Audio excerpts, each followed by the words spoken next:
And as I hit the recording button, I will remind everybody, yes, this is recorded, and there will be a link given out in a further email. Disclaimers as far as they go, just to get this out of the way, what you're looking at today is a Trade Ideas webinar. We are content providers. We are not registered investment advisors nor brokers. So if you're seeking individual financial advice, you really need to go talk to the people who took the fiduciary responsibility question tests and are licensed to do so. So again, we're a software as a service company, and nothing that you see or hear here today in this 1 hour or so webinar should be construed as investment advice. Before I turn it over to Brian, just real quickly, the questions box is open. However, Brian is going to do his presentation, and time permitting at the end, we may have time for questions and answers. But if you could please hold off on your questions during the presentation, and like I said, time permitting, we'll be able to get to those at the back end. And just a quick note, not only is Mr. Shannon here with us today in webinar form, but he will be live with us in San Diego at the Trade Ideas Summit 2017. We're calling the Search for the Holy Grail.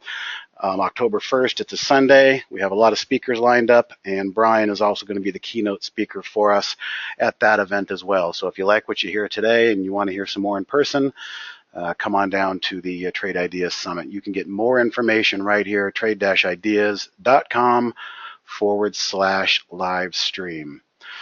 All right, now that I got that accounting out of the way, are you with me, Brian? Hey, Steve, I'm here. Can you hear me all right? I hear you just fine. So what I'm going to do is I'm going to pass the baton over to your desktop and let you give us your presentation. And when you're finished, let me know and I'll take it back over from you. So I'll go on mute and let's get you presenting and get going. All right. Thanks for everybody showing up. I'm going to go on mute. All right. Let me find the right screen. Here we go. Screen. There we go. So seems like something hijacked my PDF opener, and it's got this weird header up top, but just ignore that.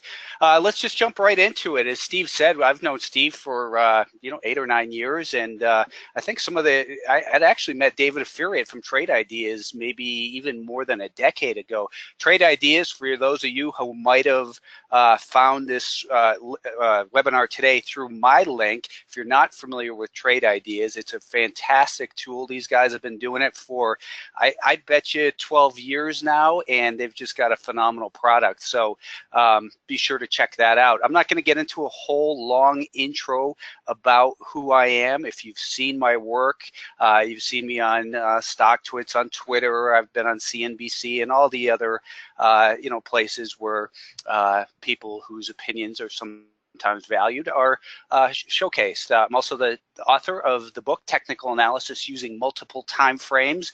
That's currently only available on Amazon, so if you're interested, go to Amazon for that. And let's go ahead and get started. So what is your plan? A lot of people who gravitate to Trade Ideas, I think that what they end up doing is wanting the computer to do everything for them rather than taking some real responsibility in the trade. The Holly product is a great product, and I think it can be improved upon with your personal inputs to make sure that you personally have the ideas that make most sense to you and your time frame.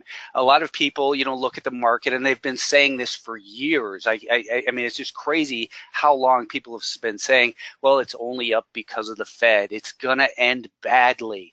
And who cares why the market is up? We're in a fantastic bull market. We've had some good pullbacks, but we continue to be above the longer term moving averages and continue to trend higher for the most part. Russell 2000 is a little bit different, but generally speaking, the market is still in a major uptrend. There's always going to be uptrending stocks and downtrending stocks, and that's what we're going to talk about, is understanding market structure from the beginning so that you can come to the market with a plan based around the way that money flows in and out of the market, and then go from there. It does not have to end badly. People have been saying that forever. If you have stops, that's your stop. That's where you get out. If the market all at once drops and you get stopped out of your stocks, then hit F1. Is that why my screen is blinking? Oh shoot, what the hell happened there? It's possible. How did I just lose that? Now I'm on a web browser, damn it. Let me reopen that, and then I will reshare that in a moment. So forgive me, I'm just gonna go to a PowerPoint. It's gonna have a whole bunch of garbage around it basically, but let me reshare, and here we go. So here, let me tighten that up a little bit too. I don't want to get distracted here too much, but again, the market does not have to end badly. That's what stops are for. Don't listen to people that say, hey, energy stocks are showing signs of a bottom. They're not. They're in downtrends. Don't listen to people that say it has to end badly. If you have a plan and if you implement that plan with discipline, it does not have to end badly. It can end on your terms, whatever the trend it is that you're trying to take advantage of.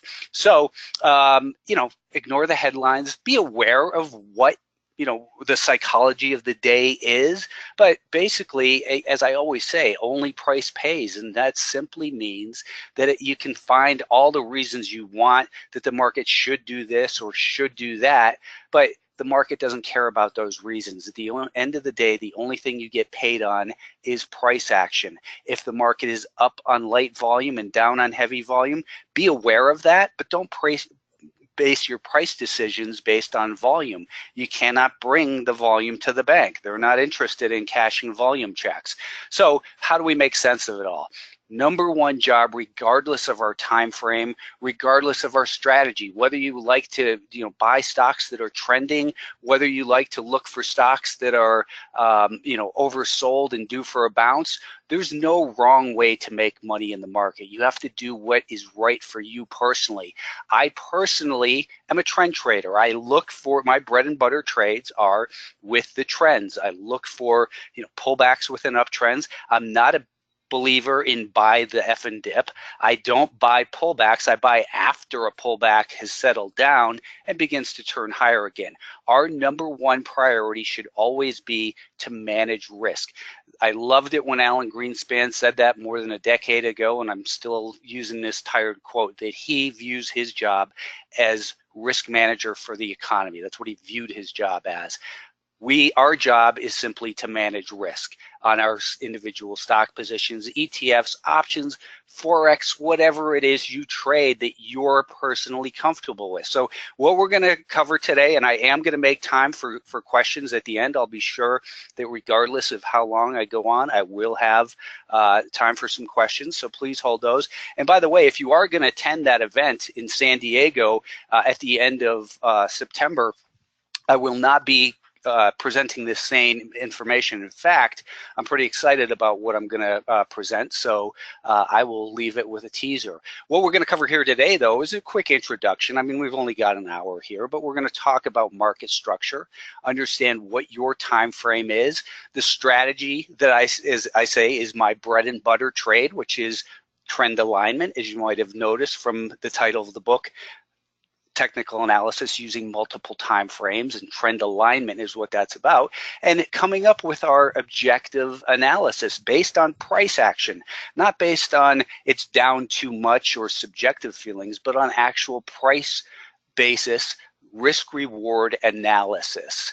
So let's get started. If you've read my work, you can see that I'm heavily influenced by Stan Weinstein. I've never claimed to make up the 4 stages of the accumulation: stage 1, stage 2 markup, stage 3 distribution, or stage 4 decline. And these 4 stages occur on every single time frame. You could look at a 1-minute chart of the S&P 500 for a day, and most days see these 4 stages. So there's only one reason that we buy stocks: to make money. A lot of people talk about it on Twitter because they want to sound smart. And whenever I see people arguing price action on Twitter or stock twits, it just seems like such a waste of time. What's the point? Who cares? The market is there to facilitate price action. Make your bet. that you're comfortable with in the market. And if someone wants to argue with you, just ignore them. What I do is I just simply block them. It's simple. I like it when people argue with me because I know I've got a cantankerous person who's not interested in objective analysis. So I just block them and move on in my life. But you know, people will have different reasons to buy their stocks, whether it's fundamental analysis, trying to determine does the story make sense based on how much the company is selling, what they're selling, are they selling more, are their earnings going up, and that sort of thing, valuations, macro events, whatever. Technical analysis uses price action. I'm a huge fan, if you're familiar at all with my work, of the volume weighted average price. And in fact, on the TC 2000 program, if you look at that, you'll notice that the anchored VWAP there is actually called the anchored VWAP by Alpha Trends, as I brought it to them and they kindly named it, put my name on it. Anyways, you know, there's a lot of ways to look at technical analysis. Maybe you're a big believer in the MACD. You should look at the MACD and study the price action based on MACD. I try to keep it very simple. I rarely mention anything other than volume weighted average price, simple moving averages, Fibonacci, pivot levels, and prior support or resistance on different time frames. I'm trying to say who's in control, how do I align myself in a low risk way so I can participate in that primary trend without risking too much. Risk management, again, is always job number one. If you don't have a plan, we've all seen this type of chart before, and I did one for the short sellers as well, but these are, you know, the typical emotions that an undisciplined, untrained market participant will go through. And I'm not going to sit here and read them all to you, but you know, basically, you know, people are feeling euphoric really right now about the market. The BTFD crowd is getting a little bit silly, I think. They're due for a big hit, basically, because not every dip will lead to another new all-time high. I think we're seeing a lot of complacency in this market, and once we start really breaking down, you know, like the Russell 2000 has been a real dog. It's not really in a downtrend yet, but it's been a laggard for sure. You know, there's beginnings of anxiety in the Russell 2000, but you don't want to go through these emotions on the way down. Recognize that the market is in a downtrend, like the XLE is, and don't waste your time. Of course there will be bounces, and every time it bounces, people say, see, look, you know, the energy names can rally. Well, I'm not here to argue that, but what's the high probability trade?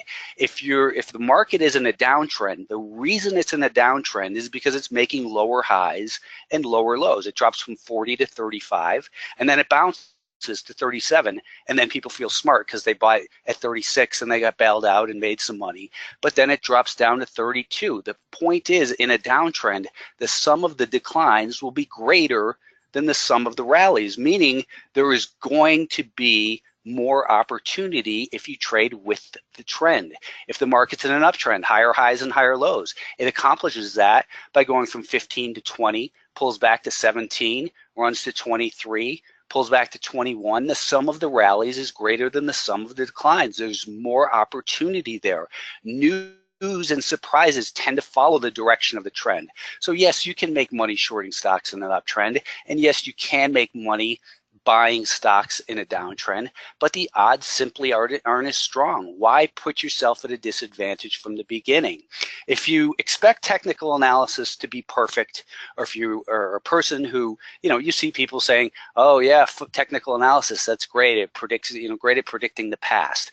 Well, it's not about prediction. It's about having a plan and saying, what are the probabilities? And if I'm wrong, if it doesn't rain, you know, on Tuesday of the, you know, next week or Thursday of next week, maybe I'm not going to bring an umbrella if I'm, you know, due to be outside. I'm going to chance it because maybe the clouds are going to move and I can look out the window and see what I think the weather is, and I'm going to take a chance. But if the weatherman tells me that there's a 100% chance of rain in the forecast area, well, why would I try to tempt fate and run between raindrops? And that's what people are trying to do, buying stocks in downtrends or shorting stocks in uptrends. They're trying to dance in between the raindrops, and it simply doesn't make sense. The weathermen, people love to make fun of the weathermen. People love to make fun of technical analysis. Well, have a plan for your time frame and recognize that no one can predict the future. We're not trying to predict. We're trying to anticipate high likelihood areas where we can participate, manage risk, and if we are wrong, we get out with a small loss and we move on. We don't fret about it. We don't say, well, the market was wrong, and it, you know, if we had a chance thunderstorm on Wednesday, we can't say, well, that stupid weatherman, I got wet. You know, the weather changes, so do price levels. So we're simply looking for market structure. This is an infographic I created back in 2010 to kind of give it as a cheat sheet, and I'll post it again online, but it's also, I include a 8.5 by 11 in all the or 11 by 17 poster of it in all the books that I put out there. So some of you might actually have this as a poster, and what it's meant to do is simply say, you know, in a stage 1 accumulation that precedes the uptrend, it's, you know, a stock had previously declined, and if they don't scare you out on the way down, they'll typically wear you out as the stock goes sideways. There's no hurry to get involved in a stock where it's going sideways until those longer term moving averages have flattened out, and then prices get above those longer term moving averages, and then finally we see a pattern of higher highs and higher lows in a stage 2 uptrend. As we begin to see some moving averages cross back and forth and the trend slows down, well, that's a possible distribution. It means that, you know, be aware that maybe it's a correction through time, or this is distribution, that if we make a lower low in that area, then we begin a stage 4 decline. Now, a stage 4 decline could reverse too. I mean, we could be down there for one day and completely reverse higher. There's a great saying out there, from failed moves come fast moves, and that's where you have to have risk management. You can't just say, hey, we're in an uptrend, so I don't need to stop. Stops are for, you know, people who don't have faith in whatever it is. I don't have faith. The only faith I have in is price action. I don't have faith in the CEO. I don't have faith in the analyst. I don't have faith in that in the customers, that they're still going to be around. Look at CMG. What faith do you trade on in there? You have to look at price action. Anyways, so I won't go through this entire thing. Like I said, I'll post it to Twitter, and I'm at Alpha Trends on Twitter if you're not familiar. So I will post that this evening. But what we want to do is, during the stage 1 accumulation, it's typically, you'll see that moving averages are crossing back and forth. There's indecision. So when we have indecision, and again, I'm ignoring all questions, so if you're typing questions in, I saw the question box move. I try not to look at it because it's a huge distraction, but I won't let my eyes wander over there again. Anyways, stage 1 accumulation leads to a breakout, and a breakout is then a stage 2 uptrend, higher highs and higher lows. The direction of the moving averages will be higher. When the direction of the moving averages is higher for your time frame, you give the benefit of the doubt to the buyers. As the moving averages cross back and forth, price action is slowing down. It indicates that we're either distributing for a price decline, or maybe it's just catching its energy before it continues back higher. In this case, you can see it broke the low of stage 3. We have the longer term moving averages heading lower, lower highs and lower lows, and this cycle repeats over and over again. So we don't want to buy pullbacks. We want to buy after a pullback begins to stabilize on a shorter term time frame. Then we can control our risk much better in terms of price action, because we have higher lows to protect ourselves with stops under, and we don't have to wait for it to turn sideways for 3 days, and maybe we get bored with the stock right before it begins its move higher again. Same thing on the short side. I don't want to sell the rips. I want to sell after the rip fails and begins to decline once again, because otherwise you just don't know. And especially in the short side, I've always said consistently, the short side is much more difficult than making money on the long side, because you get some huge rallies in the downtrend. I mean, if you think back to previous bear markets, we've had stocks that double on the way down. And look at dry ships. I mean, that stock has doubled numerous times, but it's still down 99.9%. It's had in the last 3 years or so, and it's probably had I don't even know, 10, 100% plus rallies over a month period of time or so. It's crazy. But what we want to do is focus on having a plan of action based on the way the market trades. So if we have a plan of action, we look at a stock in a stage 1 accumulation and we basically avoid it. If we have a position, well, if it's been in that stage 1 and the longer term moving averages have flattened out and maybe the volume's starting to pick up, that might tell us that we're in a stage 1-3, meaning late stage 1, and we might want to start to just monitor that, set alerts on that stock for maybe a volume event or for a price event that says, hey, it's time to look to get involved in that.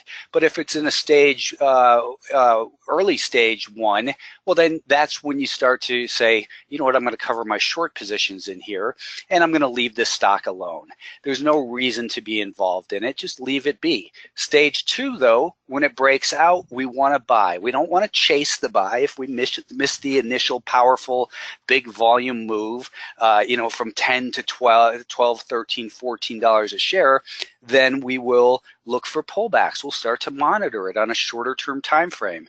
So as it's in that first burst, you certainly don't want to short it. Some people will try to short it, and that's fine. I mean, again, I'm talking from a trend trader's perspective. I know some people love to fade, a 3-day break higher, and those can certainly be profitable trades. I'm talking about what I consider to be the low risk, high probability trend trades. So we want to avoid the shorts simply because the sum of the rallies is going to be this greater than the sum of the declines, and news and surprises tend to follow the trend. So that's where we look to be long. As the market becomes tired, it's been up for a while, we look at it and say, now we want to start to be out of our long positions. And if it's been in a stage 3 for a while and looks like it's maybe starting to break down, you might want to look at a stock like FLT on a weekly time frame. I'm not going to share any charts right now, maybe at the end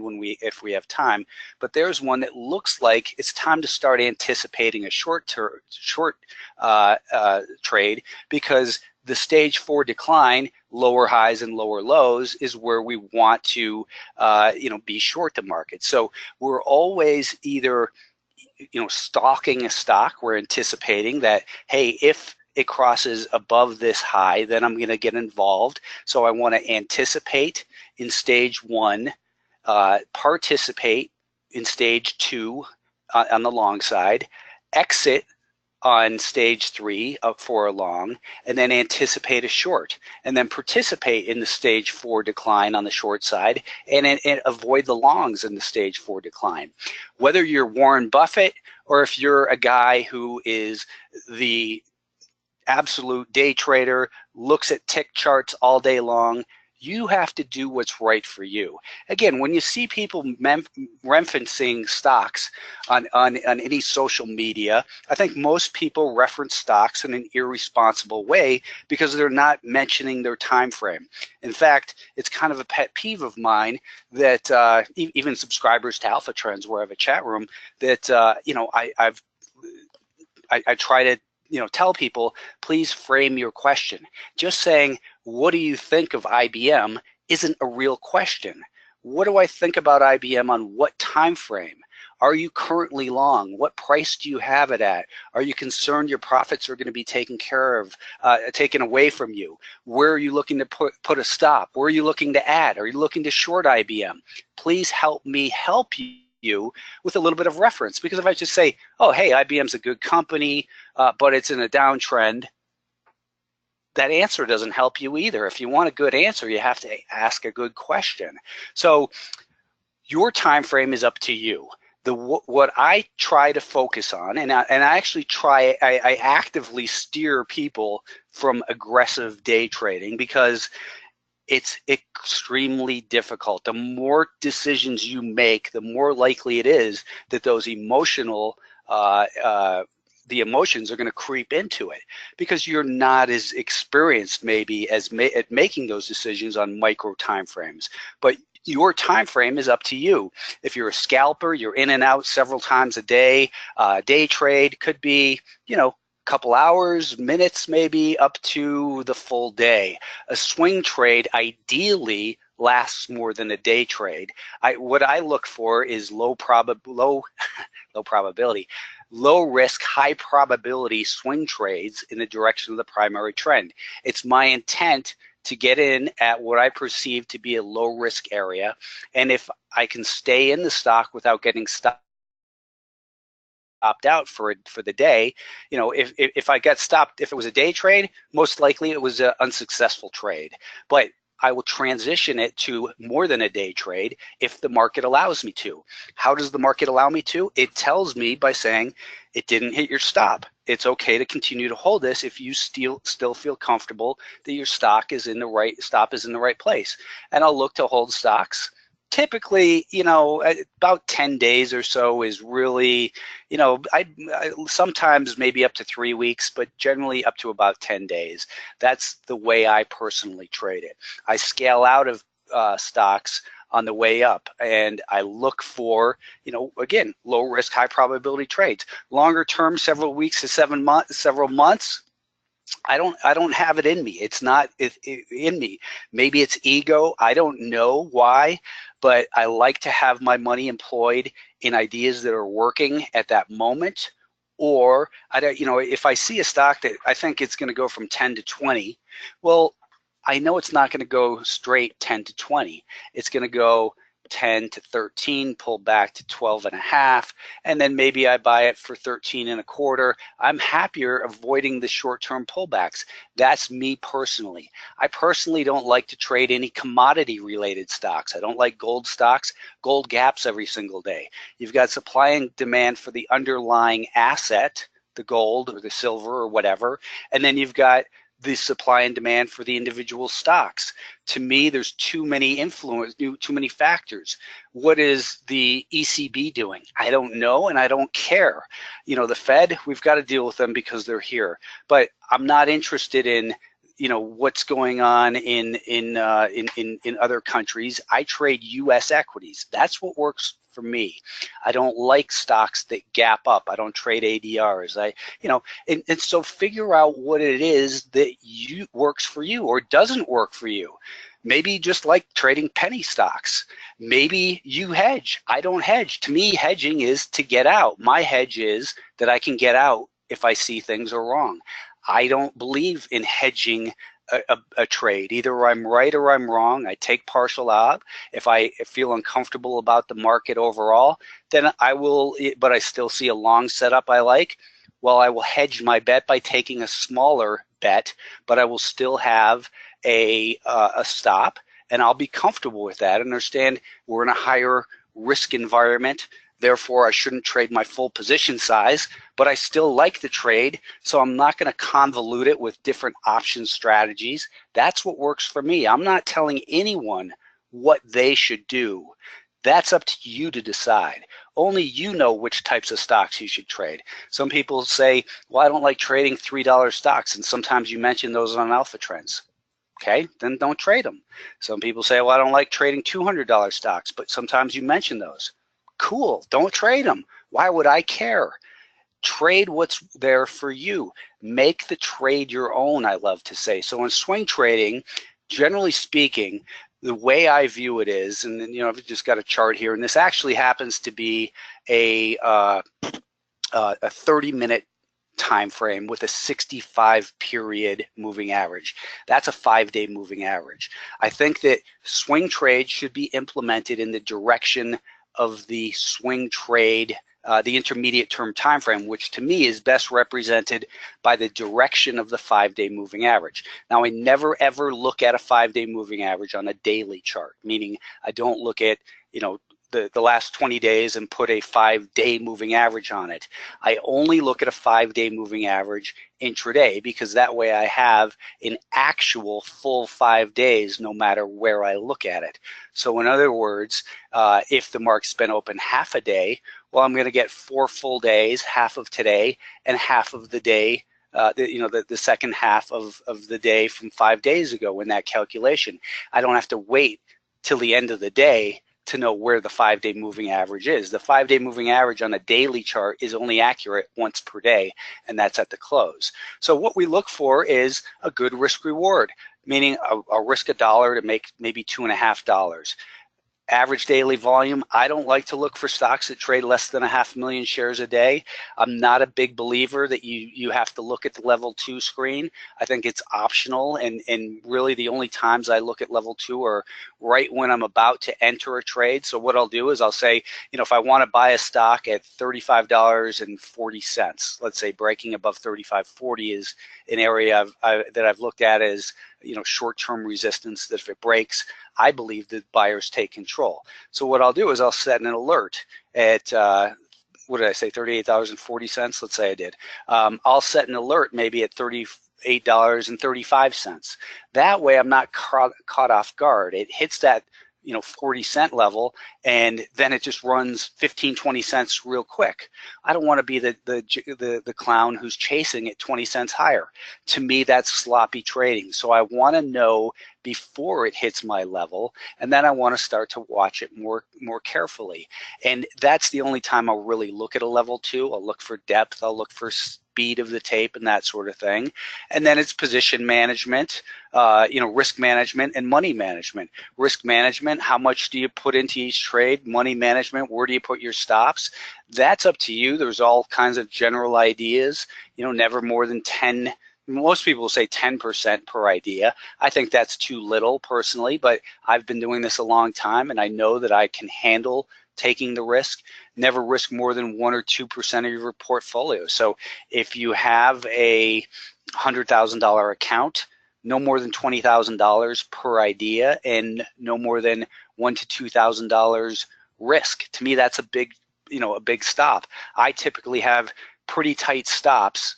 That's how I personally trade. The rest is up to you, but you have to understand that the way that markets work, and we have to use multiple time frames. So for swing trading, for instance, what I'll do is I'll look at a daily time frame first. So when I screen, I do my screening manually. It just gives me a better feel for the market, I think. There's nothing wrong with using screeners to narrow your list down, but I prefer the old school, just look at a bunch of stocks. That's, again, what works for me.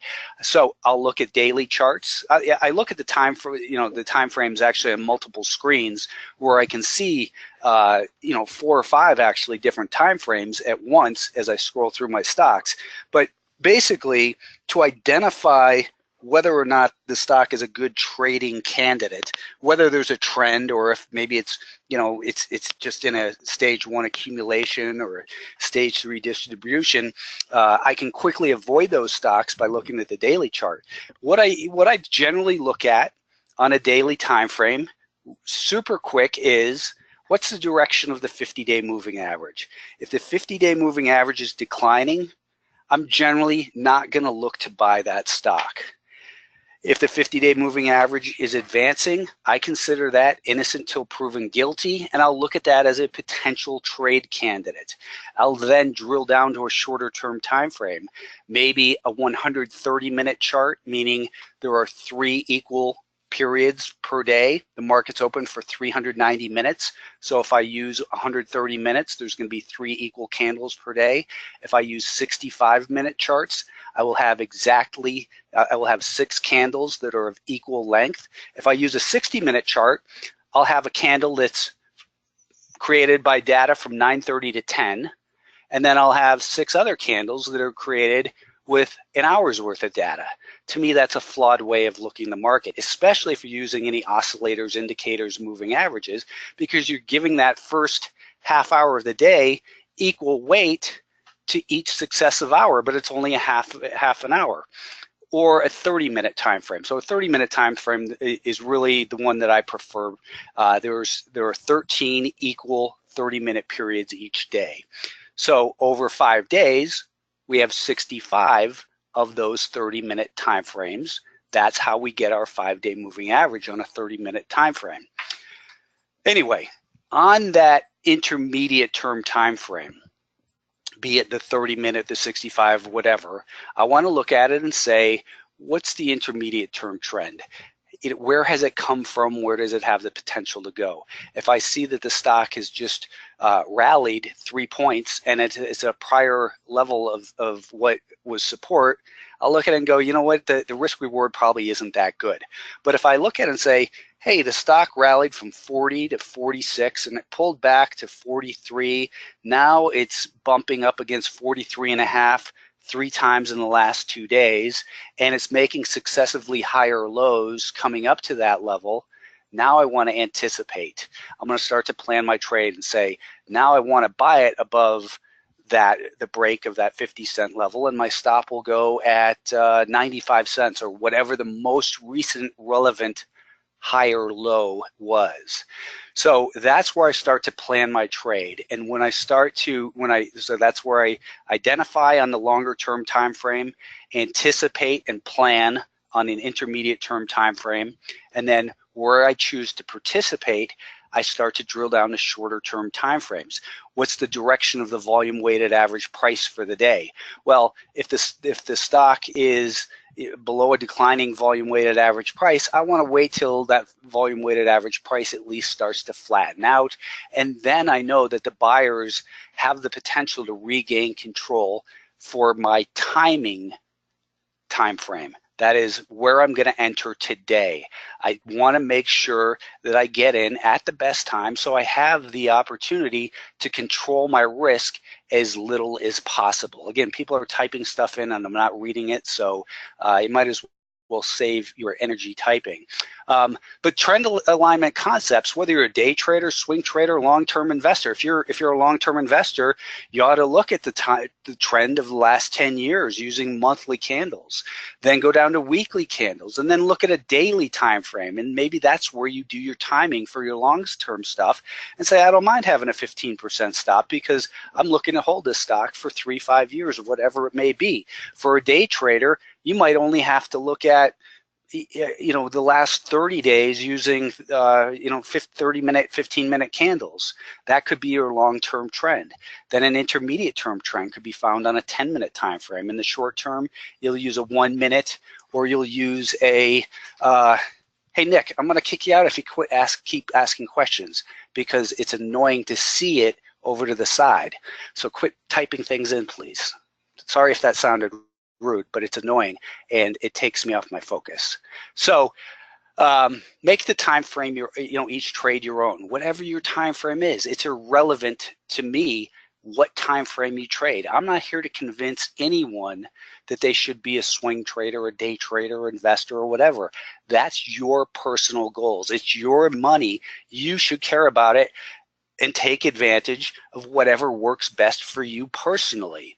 So when it comes to trend alignment, what we're looking to do, again, so let's say this is it's based around Dow theory, that there's 3 types of trends: the primary trend, the secondary, and the short term. The way Charles Dow defined that was, years of the oceanic tides, and then the waves would be 2 weeks to 3 months, and short term are just ripples that, back in his day were insignificant. What we want to look at, though, is we want to look at multiple timeframes and see how do they fit together. We can have a stock in a weekly time frame that's in a massive uptrend, but on a daily time frame, it's still in an uptrend. But the shorter term 30-minute time frame, that's a brutal decline. If if you buy the pullback right here and you're down here, that's just stupid in my opinion. So it's similar to if you take a summer trip, and forget your phone and all that and all the GPS technology, but if you were using a map and if you're driving across the country, you wouldn't start at your uncle's address. You would start and say, okay, I'm going to fly from Europe to the US, and I'm going to land in Boston. That's the region. Now I'm going to go to the outskirts of Boston to a town called Andover. His zip code is this. I'm going to look in there. He's in this county. And then I'm going to go down and find his address on a different, shorter term map. You can't start with a 1 minute time frame and expect that you're going to have any understanding of what the, how the trade is framed on a bigger time frame. So we want to work down from the longer term time frame and make sure that we have an idea where those trends are all nicely lined up in a row. The long-term time frame we identify, intermediate term, analyze support and resistance. The purpose of that is to come up with our theoretical level of risk reward. Theoretical because we could buy it at $38.52 as it breaks above that level, and our stop is at $37.90, but the stock gets halted and opens at 33. Well, our stop did us no good. Our plan didn't do us any good. Sometimes that happens in the market. That's how we go. Sean, I'm going to boot you, dude. So next, trend alignment. What I call trend alignment is we want to anticipate all the potential scenarios. Don't look at the market after you're involved and say, oh, I should have had my stop there. Develop your plan. Think about what can go wrong. Don't just look at your potential for profit. In fact, when I talk about profit targets, people ask me, well, what's the target here? And I will say, well, the target is higher for a long trade. It looks like it should be able to travel up to maybe this level, but that's not a target. We're not going to just sell there because it attains a certain level that we think is important. Maybe the market continues to go right through that level. So for me, I want to say, let's control risk along the way and let the market define where it wants to go for us. So we wait for confirmation on a shorter term time frame. We anticipate, we wait for price confirmation before we actually participate on the shorter term time frame if we have a good risk reward. And then from there, our job is simple. It's not to sit there and analyze level 2 and go, oh, looks like dark seller, dark whatever. If you want to be at that level, that's great. That's for you. Personally, I don't want to say, I'm going to turn 50 this year. I'm too old for that shit, truthfully. I used to do that, and the older I get, the more my time frame, goes out. I don't think I'll ever be an investor. I just don't have that in me. I'll always trade. That's just how it is. I don't have any long-term investments beside real estate. I shouldn't say that. I've got a little bit of Bitcoin, some Ethereum, and I actually have a little bit of gold, which just because, as Art Cashin says, always have enough gold to bribe the border guards. Anyways, profits don't take care of themselves. People say, profits take care of themselves. I don't need to worry about that. That's complete horseshit. You have to manage your winners too. You can't just sit back and go, oh, well, it pulled back. I hope it comes back again. That's not the right way to do it. For your time frame, protect your profits by raising your stops in a long position underneath the successive higher lows, or in a short position, keep your stop just above the most recent relevant lower high that we have just recently seen. So above the most recent relevant for your time frame lower high. And as long as it continues to make lower highs and lower lows, then you get to continue to hold it, and the market will tell you when you should stop holding it. It's not up to you to decide, I don't think. I mean, you might say, hey, my goal is to hold it this long. Great. My goal is I want to make 10%, but why would you cut your stock at 10% on the upside if it's going to go 25% before it stops you out? That's just arbitrary and random.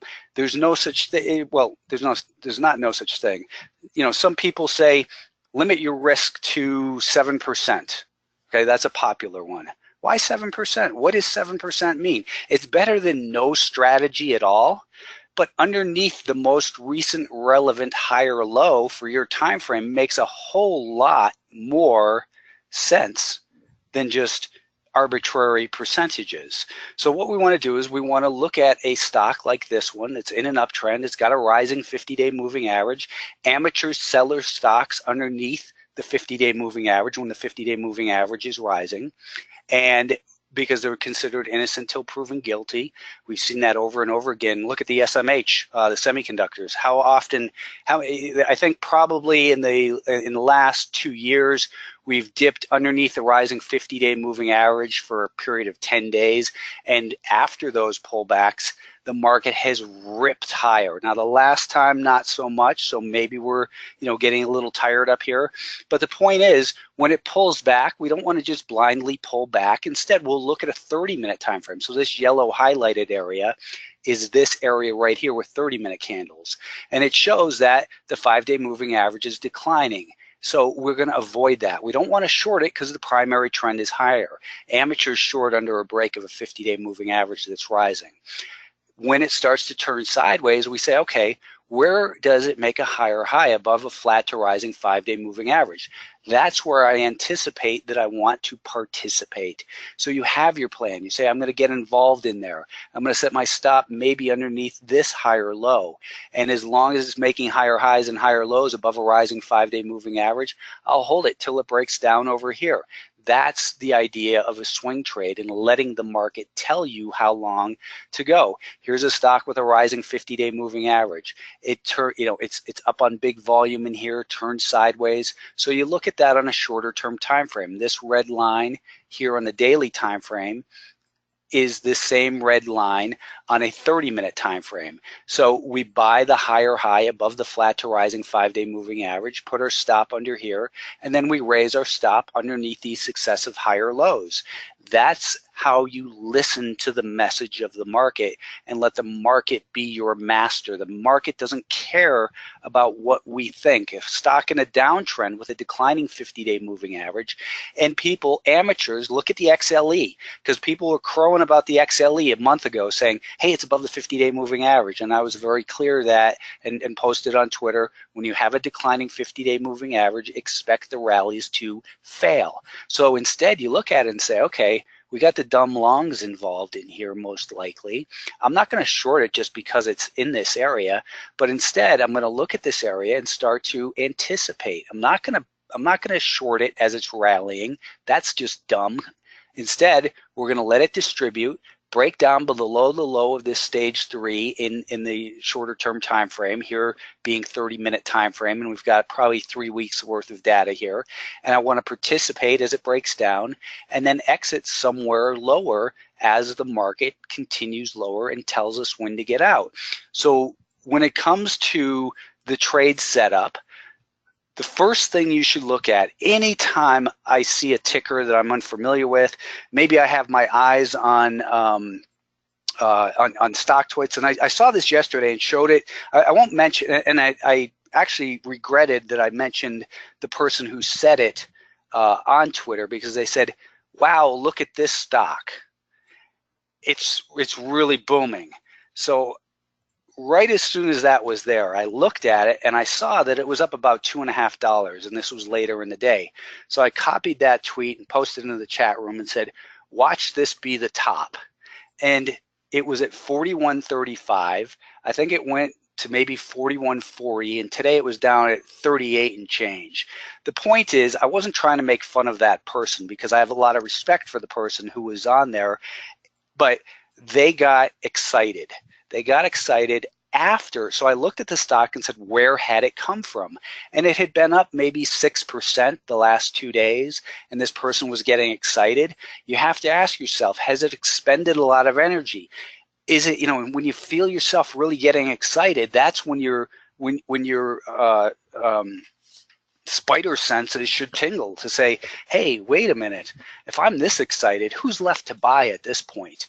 Where has it come from? One of the biggest mistakes that traders make on any time frame, whether you're a day trader, a swing trader, investor, is to buy it late. Wait for a low risk, high probability level and say, where has it come from? Did it expend a lot of energy getting here? Where would I reasonably put my stop? and it might be 2 points lower on a $40 stock. To me, that's too much risk if I'm looking for a swing trade. Instead, I'll say, it's come into, it's just rallied 10%. It's at a prior level of support. To me, the risk here does not justify the reward that I see here. So our plan, again, the risk reward that everyone talks about, it's garbage in, garbage out. It's only as good as our analysis. The market doesn't care what we think. We have to play a strong defense. The Broncos taught us that defense wins championships a couple years ago. But the point is, you cannot stay in business taking large losses. You have to look for a good risk reward and then position size properly, because you can't put all your eggs in one basket, because once in a while you're going to have something happen that the stock gaps down 50%. Look at, one of the biggest ones, groups, everyone gets crazy about the biotech stocks, because the biotech stocks can do amazing, crazy upside runs, and people love talking about those. Any year, I don't care what year it is, if you look at the most down list on any year in the top 20, I would bet you, I've never looked at the actual numbers, so I'm making this up, but to make a point, but I would bet you that each year there are at least 20% of those big percentage declines, at least 20% of them, or 4 out of the 20, will be biotech stocks. And you might have 1 or 2 on the upside. The point is, understand the risk. Understand, is the stock suitable for you personally on your time frame? The 4 steps for success, the way I see it: 1, identify the trade. For a swing trade we're talking about again, the easiest way, what's the direction of the 50-day moving average? Down? Okay, guilty till proven innocent. Then I'm going to look at a 30 or 65-minute chart and say, wait a minute, it just dropped 10% in the last week. My risk reward is no good. Chuck that stock to the side. I don't want to look at that one. It's not a trade consideration. Now, if I look at it and say it's in a downtrend, it just rallied up to the declining 50-day moving average. It's gone sideways for 3 days. The 5-day moving average is flattened out, and if it breaks below that little support at 44.25, I think that selling should accelerate on the bigger time frame, and I can get in at 44.23 with a stop, let's say at 44.05, which was maybe the high of the day or the previous day's high, just above it. Then I want to say, okay, now I've got a good risk reward. So identify it on the big picture, and then on the shorter term time frame, if it's in a stage 2 uptrend, we say, okay, it's just pulled back and it's consolidated for a couple times. I'm going to start to watch this and plan my trade. And when it breaks above 44.25, I'm going to buy it, and I'm going to set my stop. I'm going to manage risk as it goes into a stage 3 distribution. And as it pulls back, it's a pullback within a primary uptrend. I don't need to sell it short, because maybe their competitor is going to report earnings and it's going to be good for the group. News and surprises tend to follow the direction of the trend. The sum of the rallies is greater than the sum of the declines. So then when I look to anticipate, that's where the anticipation is this. That's where we start to stalk the trade and say, where do I enter? Where does my stop go? And then finally manage the risk. That's the way I like to look at it. The way I see it, technical analysis is a tool, not a system. You can make it a system, and Trade Ideas gives you the ability to do that. It gives you the ability to back test. It gives you the ability to test with small orders and automated trades. Know which time frame, what strategy works best for you. Do you just buy a canned trading program and expect it to just automatically work? Maybe there's something out there that's good like that, but wouldn't you rather have some idea of what fires those trades and understand, so that you can take personal responsibility? And investing in trading is about personal responsibility. You can't blame it on a tweet that you saw. How stupid are you if you follow someone's tweet blindly and just say, wow, that guy sucks, I lost money because of him? You lost money because you didn't do your research. You look at Twitter or StockTwits and you say, hey, I found what looks like a good idea there. I'm going to research it. I'm going to make this trade my own. Maybe you say afterwards, it worked. Hey, thanks for the tip off there. Here's how I traded. I made some money. Cool. But if you blame someone for your losses on Twitter, I love I love blocking those people too, because you're too stupid to be in the stock market. Seriously, take responsibility. The only thing that matters at the end of the day is price action. Only price pays. That concludes my prepared presentation here. And now, if you type in a question, I'm more than happy to take some time and look at them. What I'll do also is I will switch over to a charting platform, and we will we can take a look at some stocks if you want.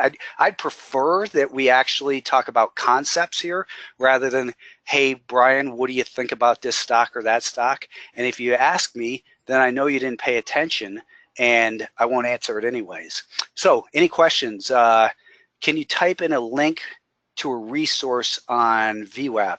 On my on alphatrends.net, I'll get it in here for you actually, but there is a, so they like it, and I will be upfront, I get paid a referral as well, but the reason that they create tools like the anchored VWAP is because I've sent them business, and that they you know, if I can keep track of how much business I send them, they will, you know, listen to me more when I have suggestions. So by the way, that's the anchored VWAP by Alpha Trends. You simply click on that and then click on any spot you want, and you'll see that you can add that volume weighted average price.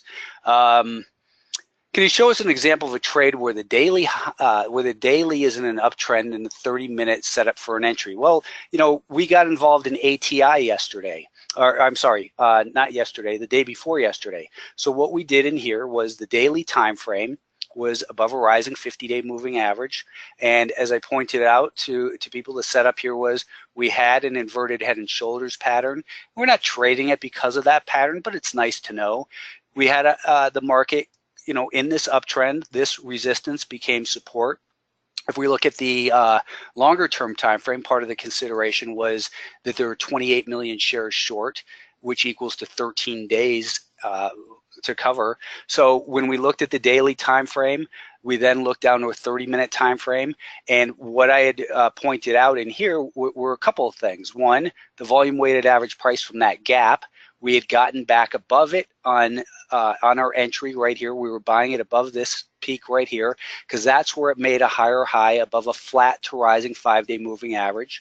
We had our stop initially under here. We raised it to underneath this little low right here. Yesterday it took off nicely. We took a third off, and now we've got our stop underneath this higher low. And as I've been telling subscribers, if you're not a swing trader and maybe you want to invest in this, maybe your stop is down here. Maybe you haven't taken any off yet. I'm not here to tell anyone that you have to trade it a certain way. My ego doesn't care how you trade it.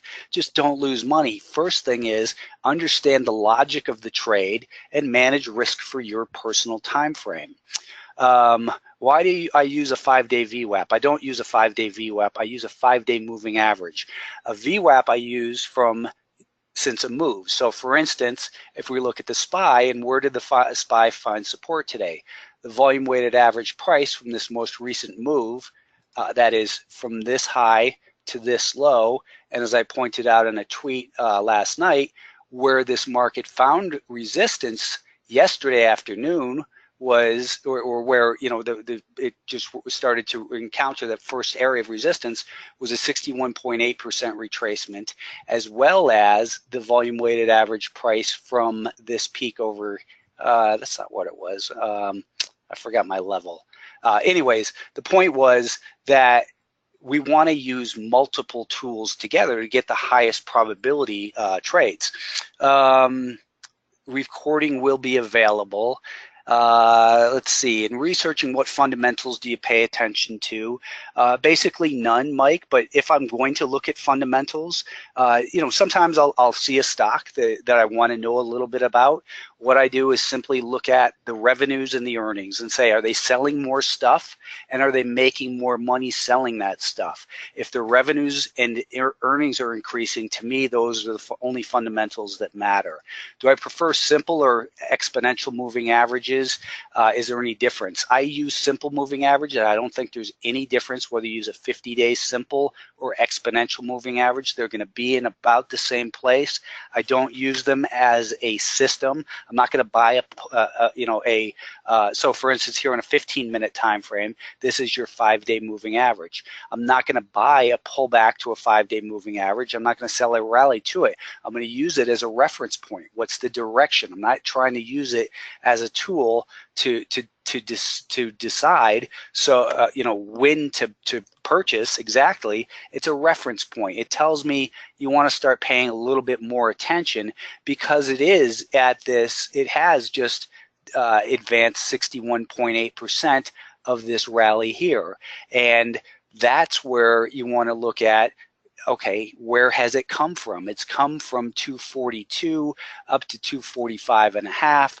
And do I want to be the dope that buys up here after a 4.5 point rally? Who buys up there? Certainly not me. If I was looking to buy the S&P, I would want to wait for a pullback and then buy strength.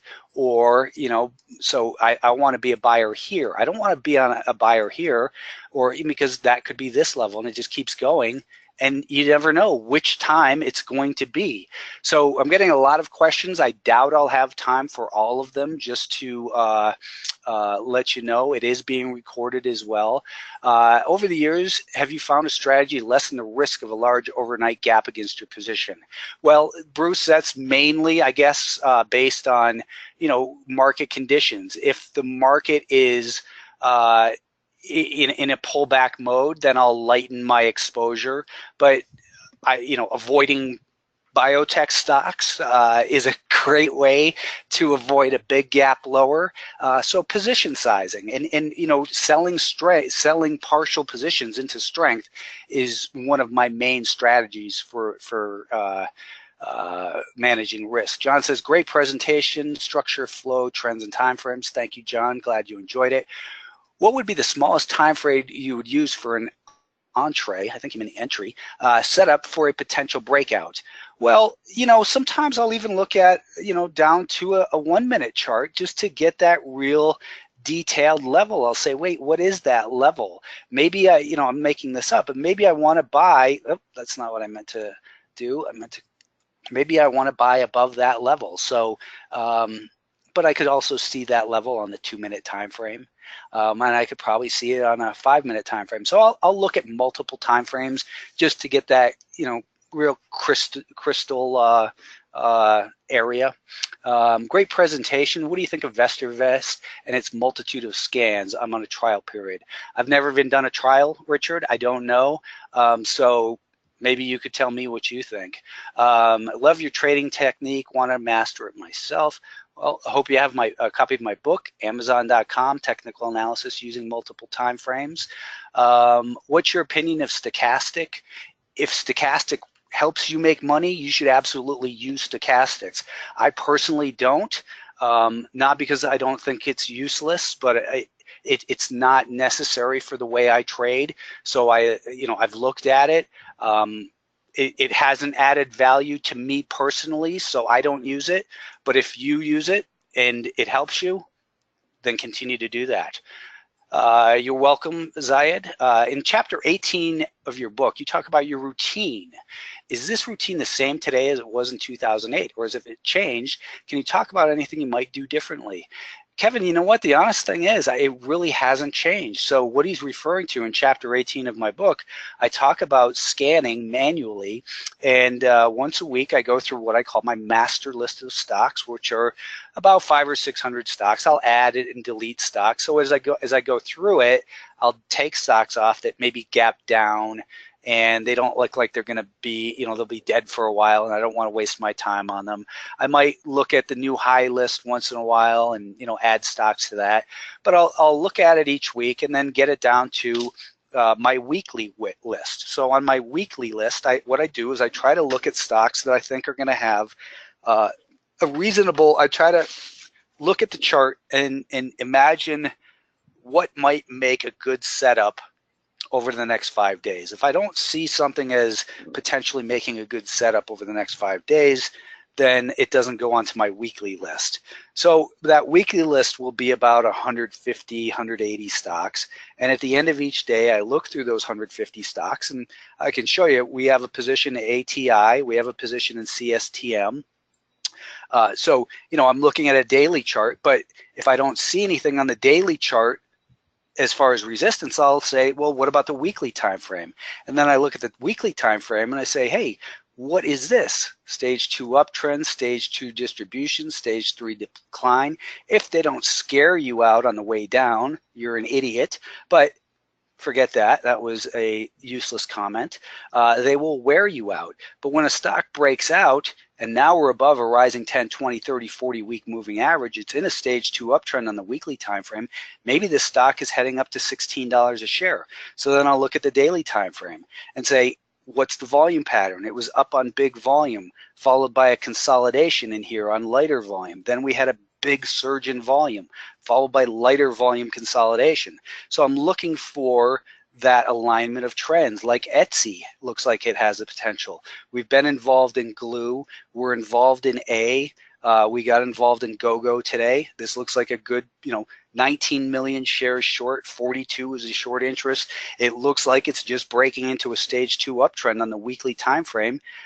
Maybe GoGo can get up to 16. Maybe it can get up to 20. I don't know. We'll listen to the message of the market. But if it gets up to 20, it's not going to go like this. It's going to go like this. So there'll be multiple trades in there. But this is a good candidate for the long side. LL, not to be confused with the rapper Cool J. Light volume consolidation, maybe getting some action, ready for some action in Grubhub. Grubhub, you can see what I'm looking at here. Well, the volume weighted average price since this rally began, right here. Okay, it's been holding as pretty much support. Now we have this 5-day moving average, which was declining, told me to stay away. Now it's flattening out, and it's finding selling right underneath the volume weighted average price from the peak. We saw sellers here, we saw sellers here. So now if it can break above this peak right here, the high from 2 days ago, that's a stock I want to own. The question is, if I do, then I put my stock underneath, stop under today's low, or do I put it under here? Or maybe it does something like this and then gets going, and maybe I can put my stop underneath this higher low. Depends on your time frame. So FLT was a stock I was mentioning. If you look at the weekly time frame, this looks like a big distribution here. We have a declining 10, 20, 30, 40 week moving average. On the daily time frame, this is actually 2 days per candle here.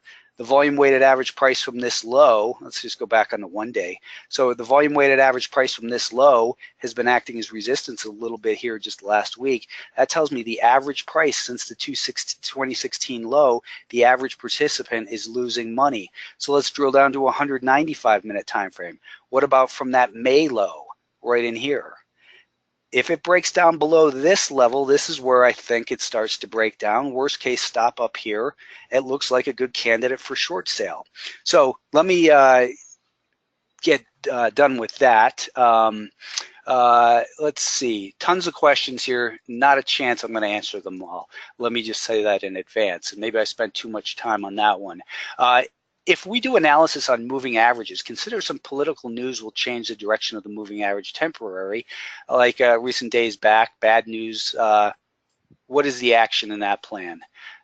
If you have a specific example, that's fine. But for the S&P 500, let's say, I've been very clear about the levels in here. If you look back at my feed, you'll see that I had identified this as a measured move area to look for potential buyers based on A to B, B to C, and then as a potential level of resistance up near these volume weighted average. So you look at something what makes sense, and if it doesn't make sense, then sidelines. You don't have to have a position in the market or the stock. If you're uncertain, that's when cash becomes your position, or you switch to a shorter term time frame or a different market.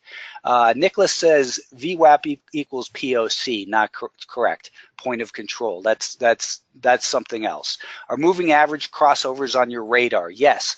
They tell me ignore the stock because there's indecision from multiple time frames. So when we have moving average crossovers, to me, it's a reason to avoid a stock. What indicators do you like to use? I think I mentioned that.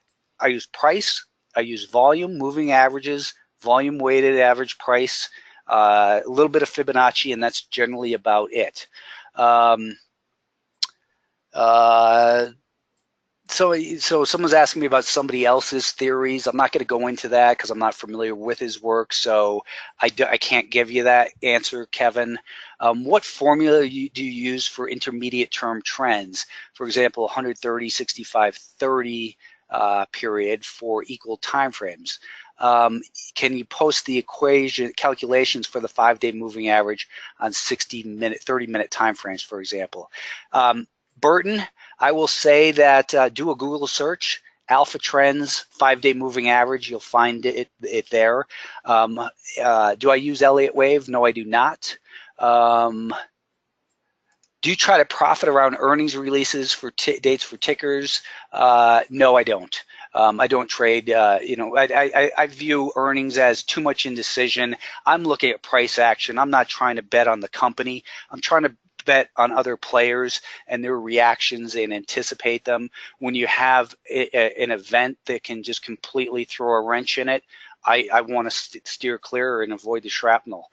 Awesome presentation. I own a beach house party from risk management I learned on Alpha Trends. Rock on. Well, where's your beach house party? And I'm open to an invite. Julia says, thanks. With trading a long call or put, reduce the risk of gaps and allow for more conservative approach. If a stock gaps, if you're long a stock and it gaps lower, you're going to experience premium bleed off as well. So no, it's not going to. The only thing it will do is, it will absolutely define the amount that you can lose. So in that regard, yes, it will reduce and define the risk, but there's still risk. Why do you not use Fibonacci fans on your TA? Because I've never found them useful. Would love to see more of Brian's techniques incorporated into some of the trade idea scanners. Some strategies have been discussed by Andy and Steve in regards to swing trading. I'm sure they're listening, Mike. Did you mention where we could find charts that contain the VWAP tool like the one you're showing here? I put that in the chat area. I put a link. You can also go to alphatrends.net, and on the front page on the right-hand side, you'll see that there is a banner for TC2000, and there is some little under resources. It says TC2000 discount. What's the name of the book? 2 people asked me that. Technical analysis using multiple time frames. Just look up Brian Shannon technical analysis on Amazon, and you'll find it there. Very awesome presentation indeed, Mr. Shannon. A lot to digest. So I'll again and again, maybe even transcribe it. I'll be visiting Alpha Trends. Thank you, David, and sorry for the accent. I don't know what you talk like. Do you primarily do swing trades? I try to, yes. Manual, if there is a, if the market tells me that it's not appropriate to swing trade, then I will take it as a day trade. But I try to let the market tell me, but my goal is for swing trades. Do you have a chat room or an alert service? I don't do alerts. I have a chat. It's unlike any chat you've seen. It's not a chatter room. We don't talk about, hey, wow, look at that stock. Wouldn't it have been great to hold that one? Or hindsight nonsense. We don't talk about news or politics. We talk about price action. Hey, look at this stock. Hey, Brian, what do you think about that one? But I don't give out alerts and say buy this, buy there. The night before, I do a video that clearly explains what I'm thinking about a stock. And I trade too. I'm not there to, and I make plenty of mistakes as well. So I'm not going to say, hey, everybody, buy now. Hey, everybody, sell now. I'm not trying to teach people to be me. I'm trying to teach people to be their best self, meaning I'm the coach. I'll call in the play, but when you're on the field and you see a formation and I told you to go right, but the field told you go left, that's what you ought to do. Instead of getting tackled, getting hit hard and maybe ending your career. Do what is right. Take responsibility. I'm there to help, to coach, to guide, not ever to tell anyone what to do. Do you try to, I guess I read that one. what fear do you still have till today, psychologically not overcoming in your trading? Well, interesting question, Nicholas. I don't have a fear so much, I guess, but the fear is that I let my guard down, I guess. And because I still do it once in a while. I still, and every time I take a bigger loss than is normal, it's always, and it is with all you guys, I know you can relate to this, it was a stupid trade. I knew not to do it, but I did it anyway. I averaged down. I thought I could hold a little bit longer, and I still do that once in a while, and I get away with it once in a while, which reinforces the negative behavior, but I know that I'm better off avoiding a trade than taking a stupid trade. So psychologically not overcoming is that dumb trade that I knew I should have avoided, yet I still occasionally do them. The good news is when I'm fighting my own instincts, and I know I'm doing something wrong, back years ago, I would do it with large size and fight and fight and fight. But instead, I keep it much more controlled. And then I take a loss and I say to myself, you're a dope. You got exactly what you deserved. You did that the wrong way, and that's what you deserved. You deserved to lose your money because you knew not to do it, but you did it anyway. So shame on you, you dope. Great webinar. Does a TC2000 package come with a level 2 screen? It does not, Mike, or Lee, rather. Share your Twitter stock twits address. Alpha Trends, at Alpha Trends, ALPHATRENDS.